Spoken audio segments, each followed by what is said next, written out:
Digital स्मृतिभ्रंश टाळण्यासाठी काही उपाय मी आज सांगणार आहे.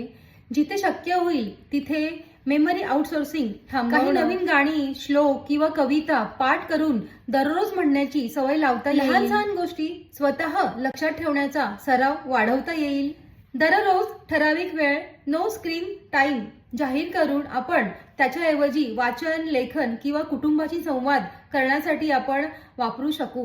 असं काही करता येईल. शरीराप्रमाणे मेंदूलाही मानसिक कसरत आवश्यक असते आणि त्यासाठी मेमरी गेम, सुडोको किंवा शब्दकोडी अशा गोष्टींनी आपण आपल्या मेंदूची स्मरणशक्ती आणि तर्कशक्ती तल्लख करू शकतो. तसेच पुरेशी झोप, नियमित व्यायाम आणि ध्यानधारणा हे मेंदूला पुरेशी माहिती साठवण्यासाठी ताकद देतात. त्यामुळे मित्रमैत्रिणींनो, दिनचर्येमध्ये यांना प्राधान्य द्यायलाच हवे. गीतेतील क्रोधात्ववती सम्मोह सम्मोहा स्मृती विभ्रम हा श्लोक खरं तर क्रोधाचा परिणाम सांगणारा, पण मोहाने स्मृती कमकुवत होऊ लागते आणि अशा स्मृतिभ्रंशाने बुद्धीवर परिणाम होतो. हा अर्थही महत्वाचा.